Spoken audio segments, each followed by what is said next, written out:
My only son hugged me tight at my husband's funeral. He was sobbing. "Don't worry, Mom," he whispered. "I'll take care of you for the rest of your life." Just a few months later, he forgot to hang up. I heard everything. Every single word.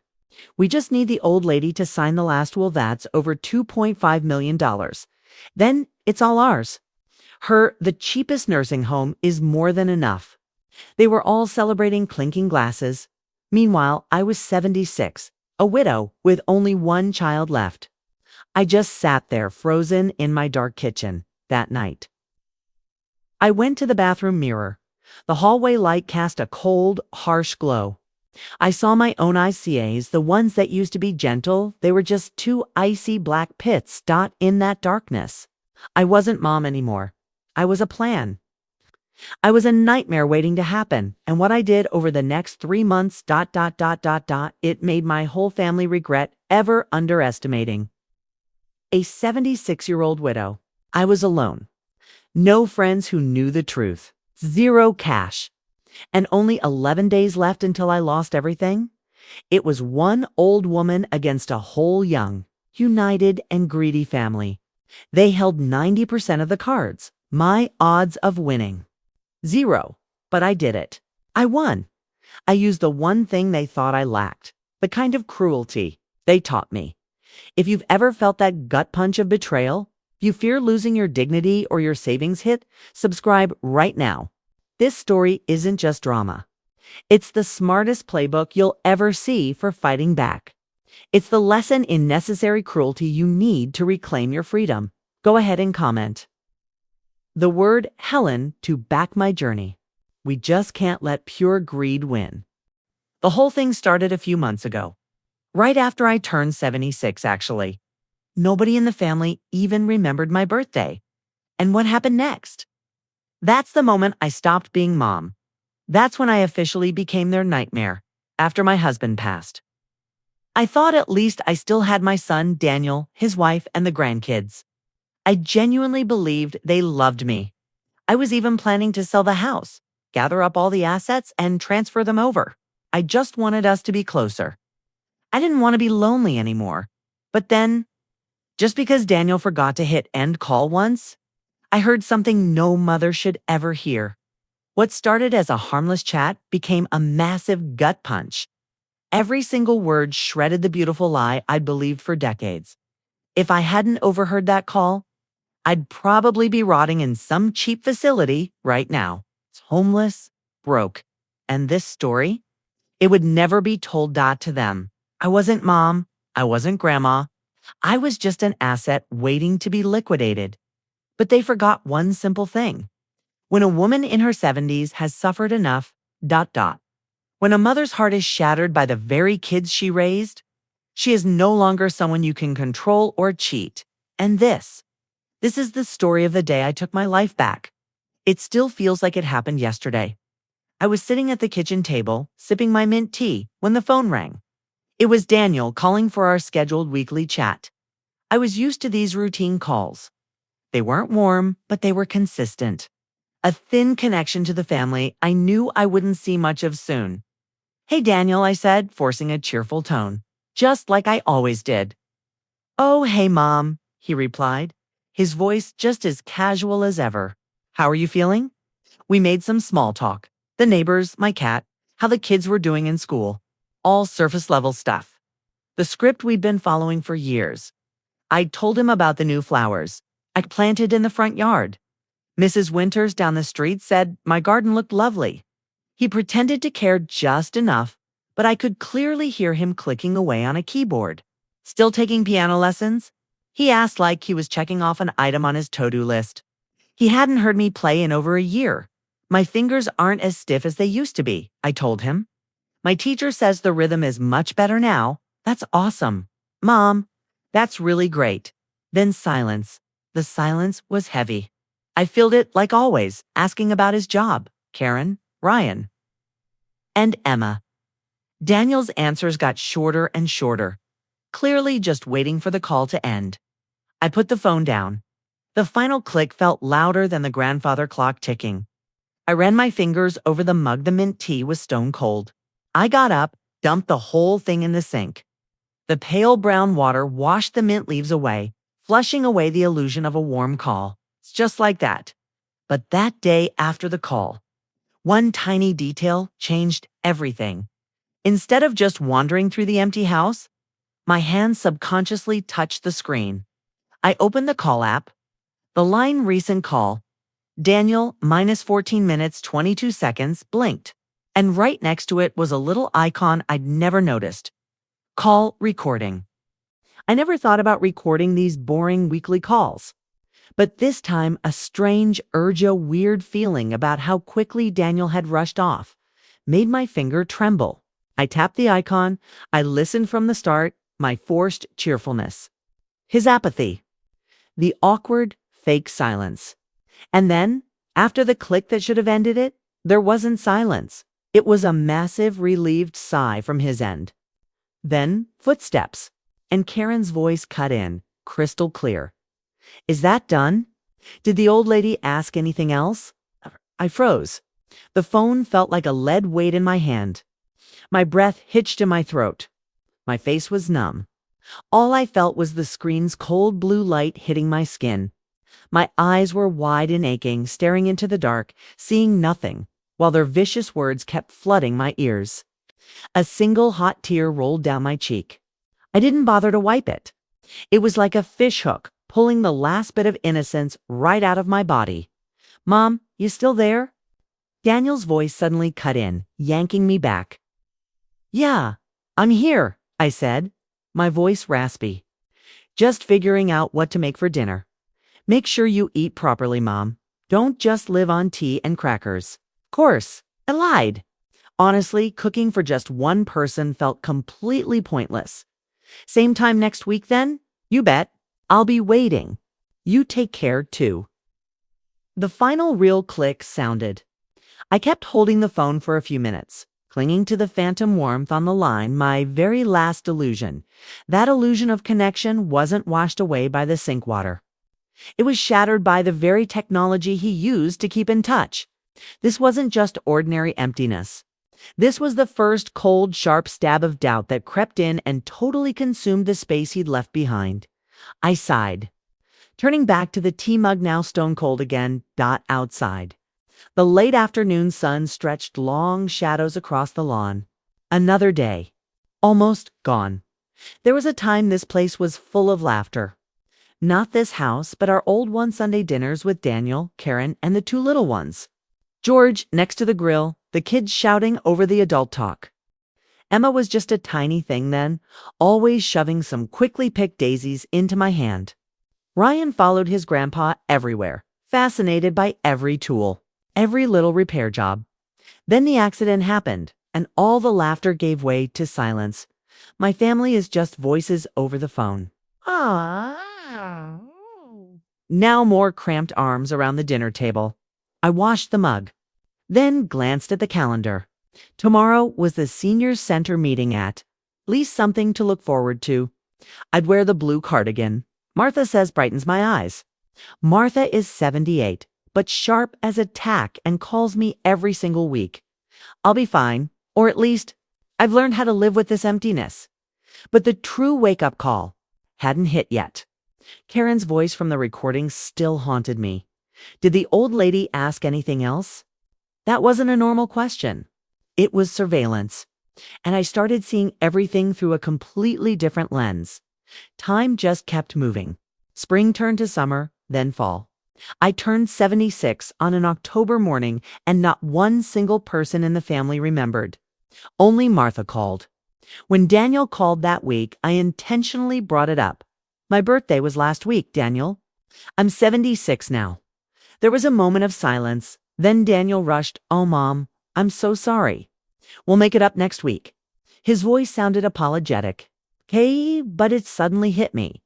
It was the apology of someone who messed up a procedure. Not someone who forgot their own mother. Life went on. The stairs were getting harder on my aching joints. The garden George loved was too much for me to handle. Bills were eating up my meager savings. When Daniel suggested helping me with the insurance paperwork from George's accident, it sounded reasonable. Mom, You need this money to live comfortably, he said, standing in my living room, right where his childhood photos still hang on the wall. And the house. You should sell it and move in with us. We can take care of you better. We just worry about you being alone at your age.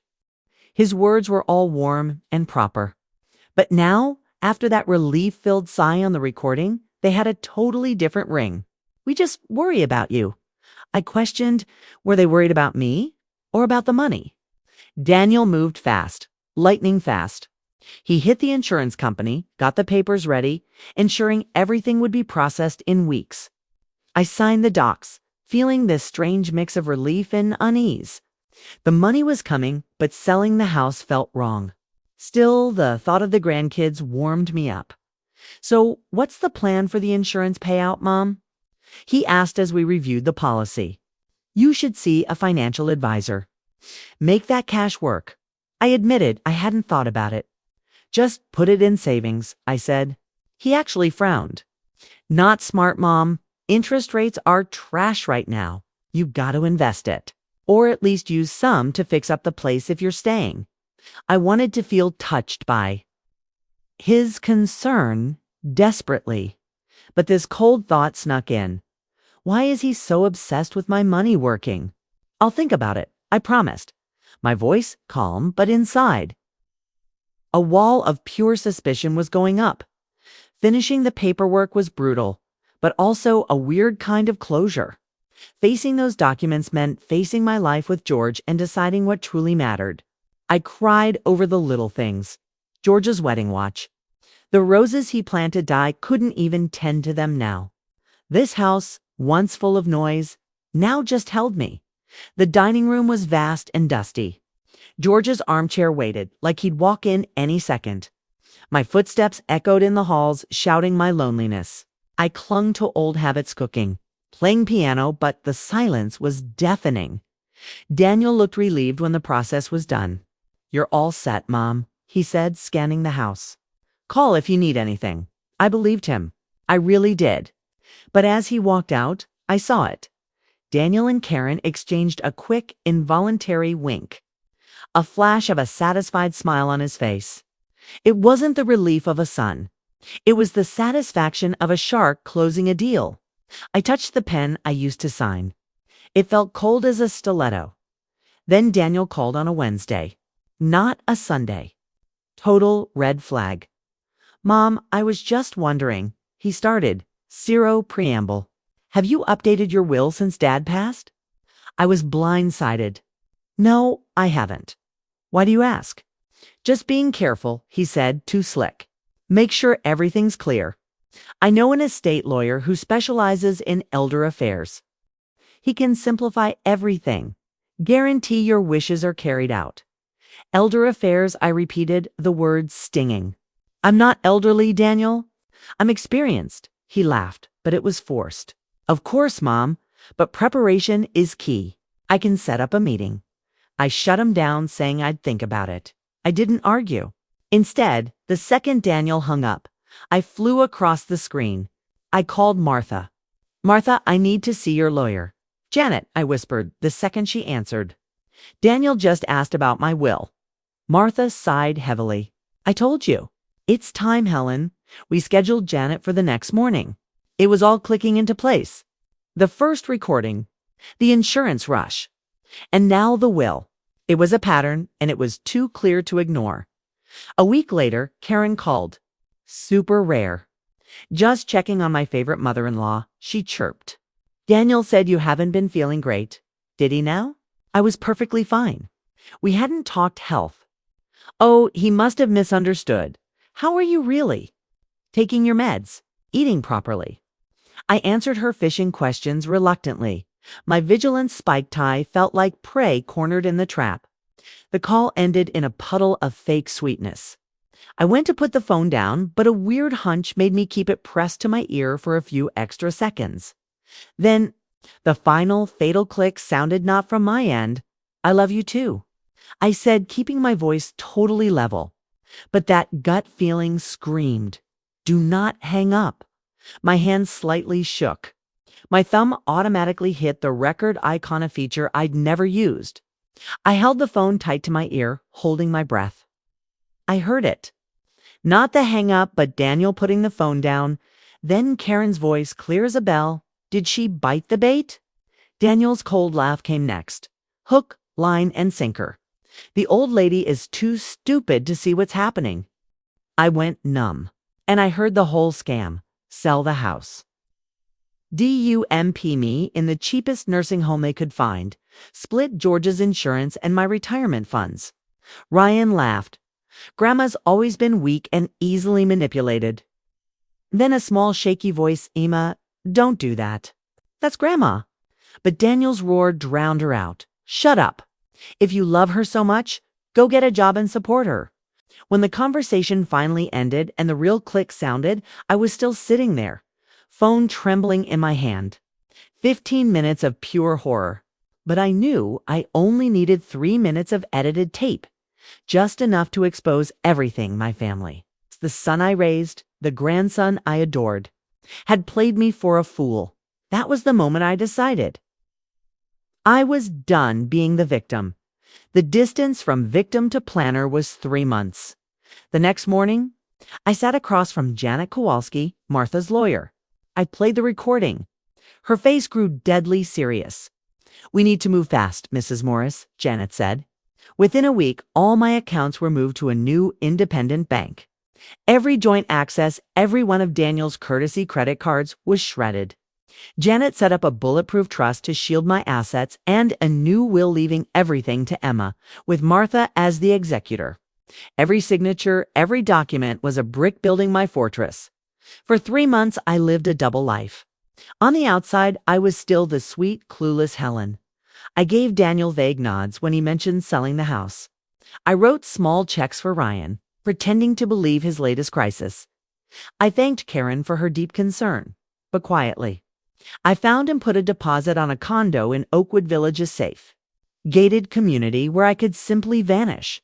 All my exits were prepped. Their pressure mounted. 1 week before the party, Daniel came over. He slammed a stack of papers on the table. His voice was ice. Sign this, Mom, today. I booked the notary for tomorrow morning. If you don't sign, I'm scheduling you for an Alzheimer's assessment this week. The court will just name me guardian anyway. Do you want to lose all your independence? I froze. If I signed, it was over instantly. I forced a shaky smile. I wanted to save that for a big birthday surprise for everyone.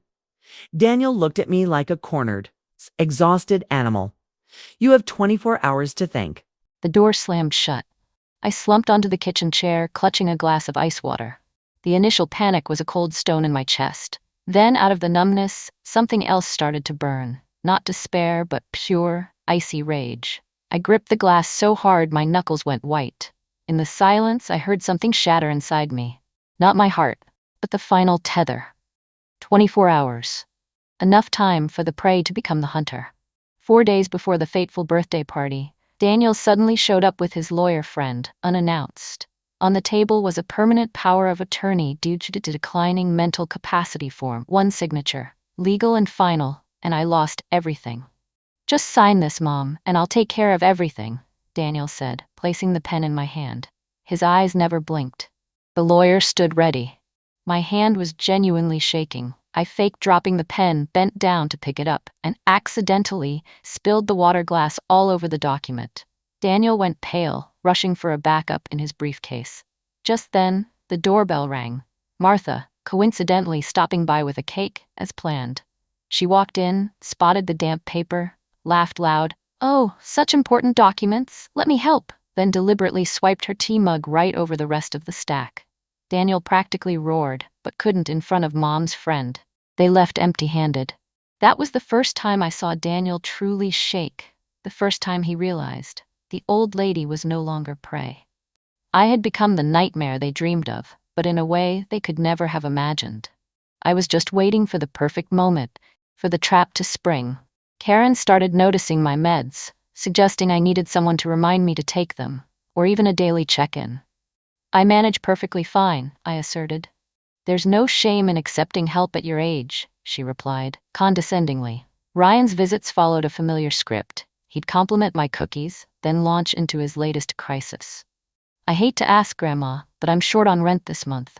He'd fix the fence, then mention a broken car or credit card debt. Each time I wrote a check, a fleeting sense of being needed washed over me. But my account was draining, while their lives were flourishing. New kitchen, new car, Europe trips. Ryan was flexing on Instagram with Hawaii photos. Karen showed up with a designer bag, seriously. I, meanwhile, was cutting corners. Lunch with Martha? Once a month now. I canceled my concert subscription. I was hitting the discount store. Martha was getting blunter. They show up empty-handed and they leave loaded, she'd snap. They're struggling, I'd weakly argue. Have they ever paid you back a single dime? She challenged. The truth? Not a word about repayment. It was a one-way street, honey. The pattern was impossible to miss. They always came with empty hands, but they never left without getting something. My inner conflict was killing me. My mother's instinct to provide was battling the cold realization that I was being exploited. I kept thinking about Walter's brutal honesty. They're milking you like a cash cow, he said. I was so offended then. Now I just wondered if he was the only one brave enough to say the truth out loud.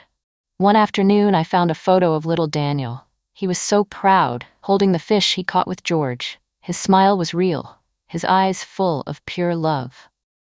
I stared at it, trying to reconcile that innocent boy with the calculated man he'd become. The constant pressure was exhausting me. I lost weight, couldn't sleep. I'd jump every time the phone rang. Only Emma, with her quiet visits to talk about music, was a tiny lighthouse in this storm. You look run down, Martha said during one of our rare lunches. This is slowly killing you, Helen. I don't know what to do, I admitted, feeling helpless. They're my only family left, besides you. That doesn't give them the right to bleed you dry. George would never let this happen. George isn't here, I said, and I'm not as strong as he was. That's BS, she shot back. You are just as strong. You just need to remember it. Something shifted. I finally got it. The fault wasn't mine. I was manipulated by people who chose cash over kinship. I started politely declining the money requests. Their calls dropped off instantly. Daniel's persistence only sharpened my awareness. When I started saying no to the small stuff, he pushed harder on the house sale. Karen ramped up her concern about my mental health. They were in a hurry. I knew I had to go on offense. So I didn't wait for the moment. I made it. One Wednesday afternoon, with the late sunlight hitting the piano keys, I grabbed the phone. I called Daniel. I wasn't hiding anymore. Hi, Daniel, I said, putting on my best performance of tired and lonely. He sounded surprised. I didn't let him talk. My voice was shaky, carefully calibrated. Daniel, I've thought it through. I can't stay in this big house alone anymore. I want a big, overdue birthday party. A massive celebration before I sell the house and move in with you. A proper farewell to my old life. I'll invite my friends, the neighbors, the garden club. Then I lowered my voice, adding a subtle touch of worry. The thing is, all my cash went into that trust now, and pulling it out is complicated. It'll take a few weeks. Could you guys cover the party costs up front? Just loan it to me. I'll pay you back, or we can just subtract it from your eventual share, right?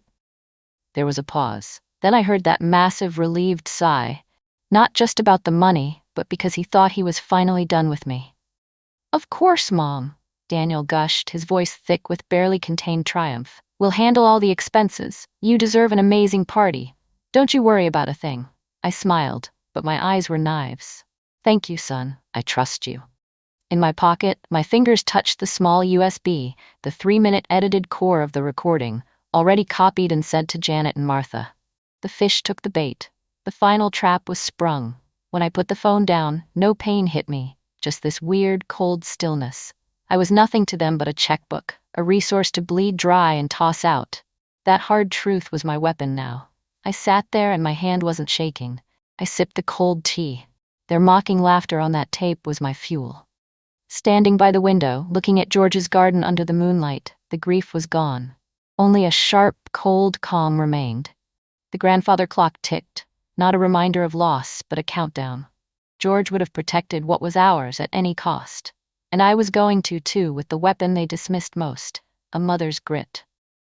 When the first dawn light hit the kitchen window, illuminating the USB next to the kettle, I knew what was next. Not a reaction. This was the checkmate. The pain of this betrayal was a rock in my chest. I compared it to losing George. With George, I lost someone who loved me unconditionally. This time, I lost people I thought loved me, only to find that their love was always conditional on what I could give them, what my net worth was. The inner turmoil was agonizing. This wasn't some stranger ripping me off.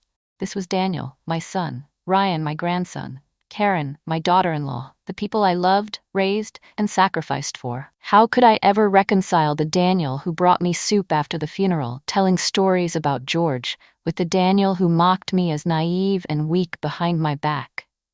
How could I merge the memory of Ryan, the boy who followed George with a toy shovel, with the smug young man laughing about bleeding his grandmother dry? Part of me wanted to call Daniel right then, demand an explanation, ask how they could treat me with such cold contempt. But another, wiser part knew confronting them would only lead to gaslighting, to more twisted lies, to them telling me I misheard or misunderstood. No, this wasn't about an emotional outburst. This needed strategy, pure ice-cold strategy. I had to be stronger than I had been in years. As the sun fully rose, casting long shadows across the kitchen floor, I made my decision. I was going to protect myself. I wouldn't let them take anything else, not my money, not my home, and certainly not my dignity. One 76-year-old widow against a whole young, shrewd family? I would win with the very weapon they ignored, the patience and innocence of a mother. I had my answer, and they were going to regret everything. My first call? Martha, obviously. Even that early, she answered on the second ring, sharp and wide awake. My best friend is always an early bird. Helen, is everything okay? She asked. No, I choked out. My voice broke. Then everything just spilled out. Every word I'd heard, every cruel laugh, their entire calculated plan to steal my house and George's insurance. As I talked, my voice grew steadier. My resolve hardened. Saying the betrayal out loud somehow lifted the crushing weight from my soul. Martha was silent for a long moment after I finished. Then she said, I'm on my way. Don't touch a damn thing until I get there. She showed up within the hour. She brought coffee and her trademark bulldozer attitude. Martha, at 78, was still a hurricane. Her gray hair was cropped short, her eyes sharp, even though she always complained about arthritis when it rained. I should have listened to you, I sobbed as she pulled me into a tight hug. You warned me about them. Doesn't matter now, she said briskly, putting her purse down. What matters is what we do next. We sat at the kitchen table, the same spot where I got that fateful call. We started planning. Martha has always been the realist, the strategist. I was just the dreamer. Her clarity was exactly what I needed right then. First thing, she said, pulling a notebook and pen from her bag. We lock down your assets, like right now. What kind of access does Daniel have to your accounts? I explained the joint access I'd given him to monitor the bank account, the credit cards where he was an authorized user, the emergency savings we'd set up together. Martha wrote it all down. Her handwriting was as precise as ever. All of that has to be changed today, right now if possible, she commanded. But what do I tell them? I asked, worried about keeping my cover. You play it totally normal, Martha insisted, fierce now. You keep talking to them like nothing happened. We lock down the cash first, then we spring the trap. Helen, she said, grabbing my hand. Her sharp brown eyes looked right through me, steady as a rock. Your kindness is not weakness. They think you're easily fooled, but we're going to make them pay for that mistake. We are in this together. Her confidence was a life raft thrown to a drowning woman. I clung to it, drawing strength from her certainty when I felt shattered. Okay, I said, squaring my shoulders. Show me what to do. The next few days were a blur of secret action. First, I called the bank and shredded every single joint access I'd ever given Daniel. The customer service rep sounded worried. Mrs. Morris, are you absolutely sure you want to remove your son's name from all these accounts? He's been an authorized agent for years. I am very sure, I said firmly. In fact, I need to open entirely new accounts and transfer everything. I want all new passwords and security questions. Next, I hit the credit card companies where I'd made them authorized users.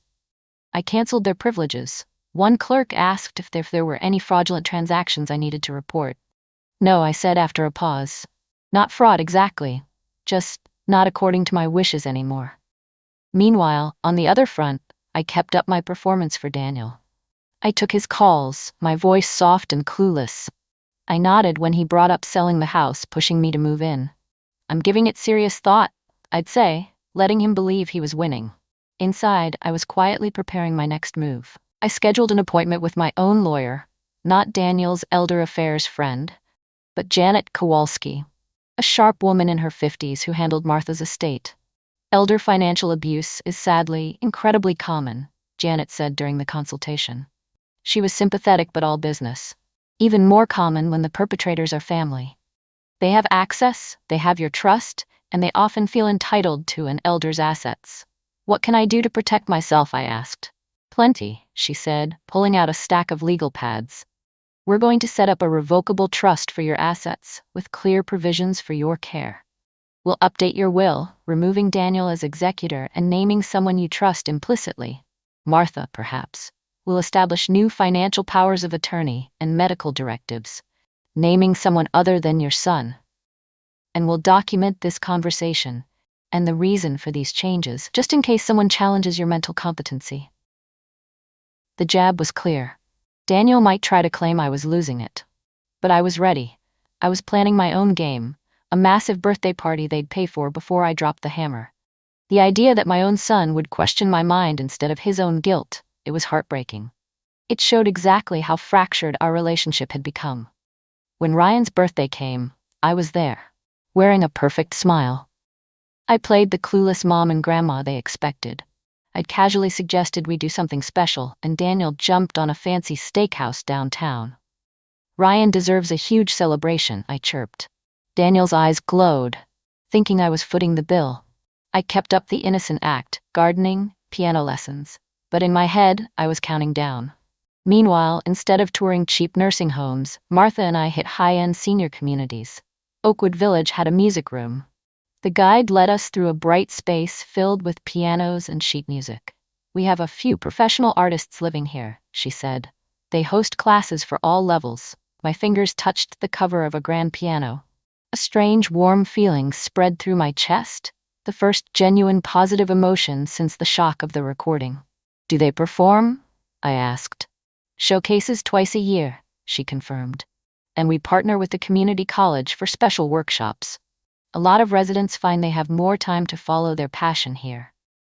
By the end of the day, I put a deposit on a one-bedroom condo with a dedicated music nook, guarded 24/7, a dining room for when I didn't want to cook, shuttles to the doctor and the market. Most importantly, a community I'd been missing since George died. Are you sure? Martha asked on the drive home. This is a huge move. I'm sure, I said, feeling stronger with every mile. I need a clean slate, a place where they can't easily find me, where I can rebuild. Daniel's calls started immediately after Ryan's dinner. Mom, how did you like the party? Ryan was so happy. I played along, keeping them secure in their delusion. I contacted a realtor, my own realtor, to prep the house sale, my way. I didn't tell Daniel anything. I let him believe I was still considering moving in with them. I met Janet Kowalski to finalize the legal steps. The money from the house sale, when it happened, would flow into the trust Janet created, with explicit terms to protect me and ensure none of them could touch it. Sometimes, the only way to stop financial abuse is to sever the abuser's access completely, Janet explained. I nodded, knowing I was doing the right thing. I walked into the fancy downtown restaurant. Chandeliers glittered, crystal glasses clinked. It was my 76th blowout, exactly as I'd set up the trap. I wore a sapphire blue dress. The perfect smile hid the USB in my clutch. Before the party, I'd met the bandleader and handed him the drive. When I raised my hand, play this special track for me. Everything went according to Daniel and Karen's expensive dream. They laughed, greeted guests, basking in their final investment. When the meal ended, I stood up and took the mic. Thank you all, I said warmly, and a special thank you to Daniel, Karen, and Ryan, who sincerely paid for this lavish event. I stressed those words. Daniel's smug smile vanished instantly. I raised my hand, and Daniel's voice boomed over the restaurant's quiet speakers. Once the old lady signs the papers, put her in the cheapest nursing home. Karen's cold laugh, Ryan's sneer, then Emma's small, choked voice. But that's Grandma. The 3-minute tape played the whole brutal truth for every guest to hear. When the audio ended, the silence was instant, absolute.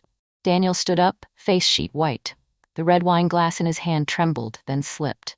It hit the marble floor with a piercing crash, shattering into 1,000 pieces, staining the floor a violent, dark red. The sound tore the silence apart.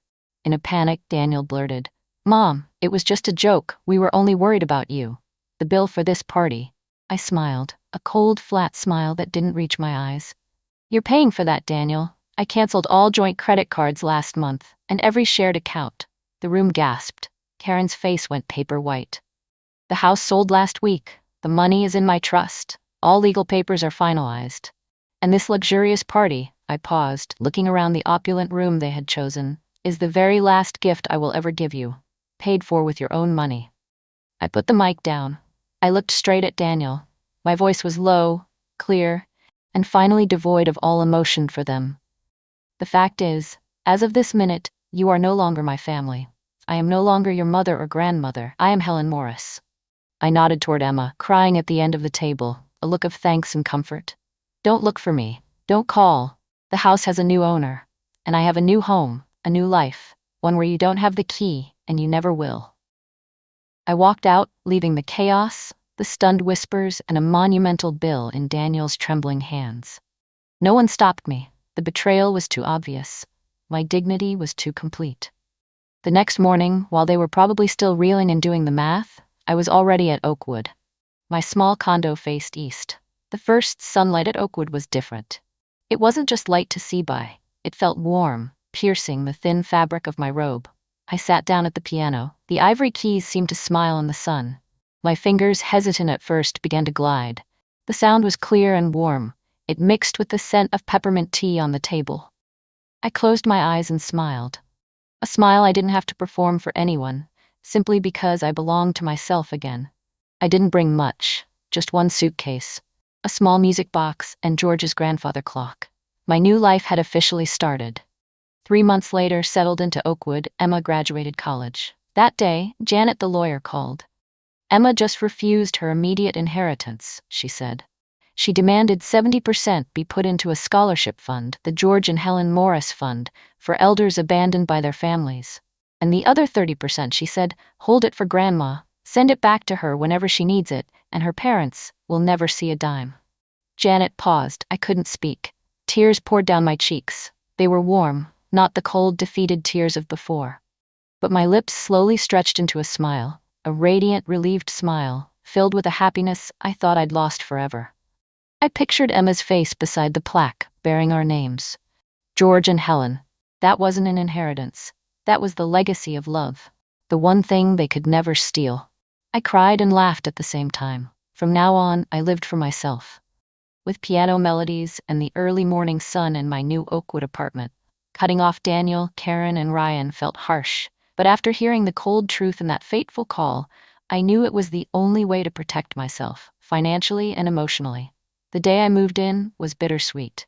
Martha, sharp as ever, helped me organize. She set the piano near the east-facing window and hung George's old photos. The condo was small, but it was enough. The east window was perfect for my slow jazz practice. "You'll be happy here," Martha said, as we sipped mint tea on the new balcony. "I can feel it." "I think so too," I replied. For the first time in years, I felt a flicker of hope, a future that belonged only to me, not defined by what others wanted or expected. That night, alone, I cried, not over the money, but over the illusion of family, the belief that I was loved for who I was, not what I could provide. It was a necessary grief, a letting go of a fantasy that never existed. But as I arranged my sheet music, I felt something else growing beneath the sadness.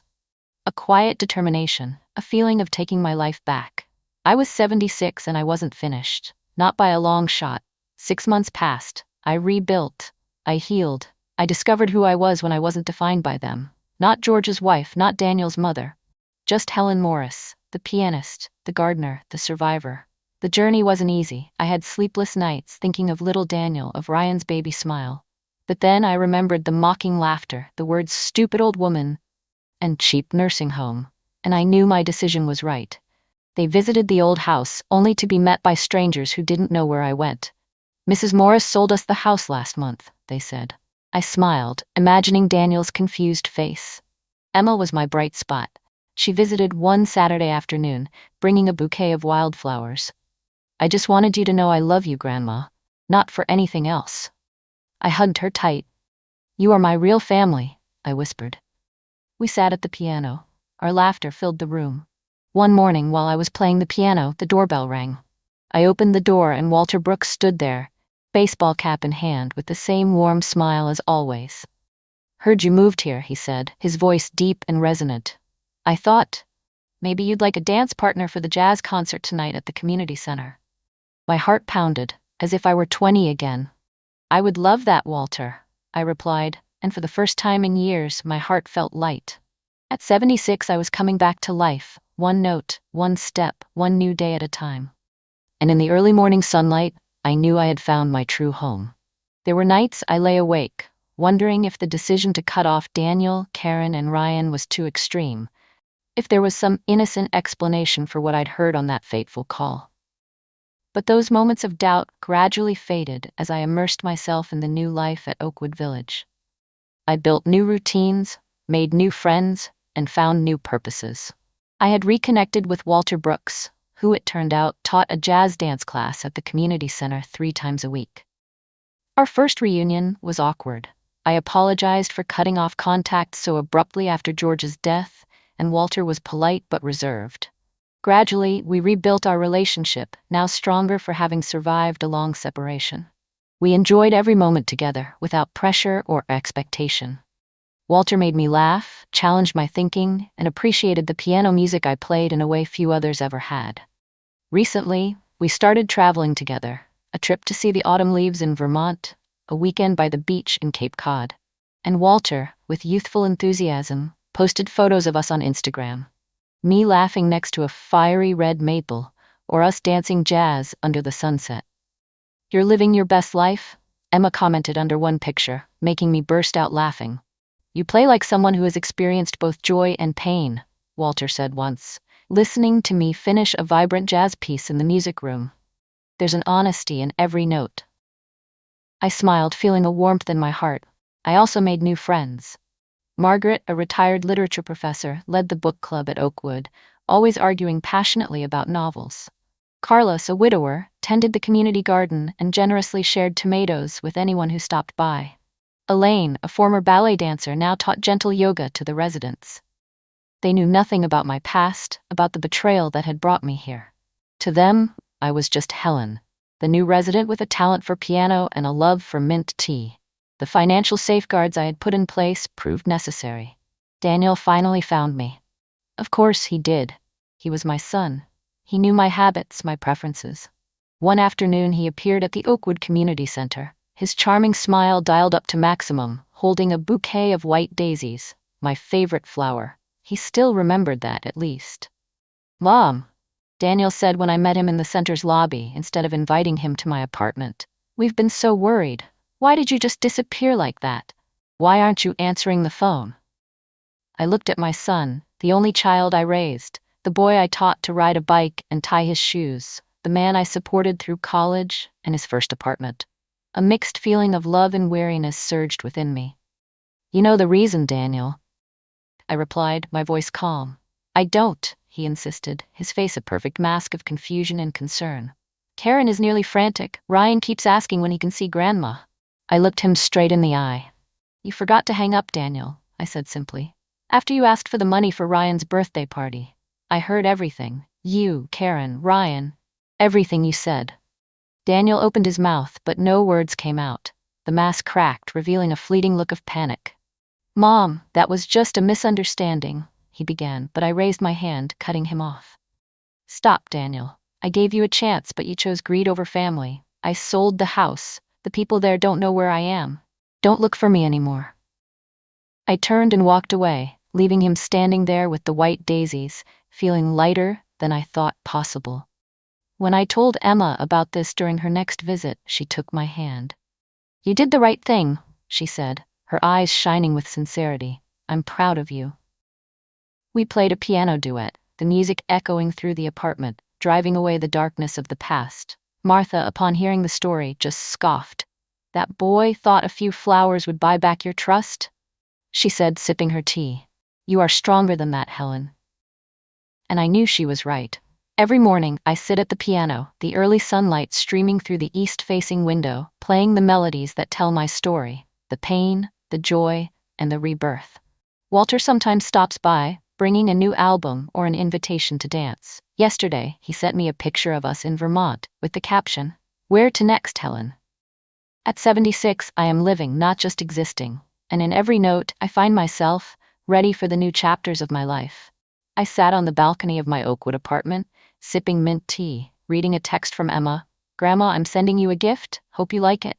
The accompanying photo, her holding a bouquet of wild daisies, her smile radiant, reminded me of the trip to Savannah with Walter, where we danced under the streetlights. He posted the picture on Instagram, me in my sapphire blue dress, and Emma commented, "You're an inspiration." Martha, hearing about the community jazz concert, teased, "You're making all of Oakwood obsessed with the piano. How is anyone supposed to retire?" Life at Oakwood, with its dances and laughter, was where I belonged. I no longer waited for calls from Daniel, Karen, or Ryan.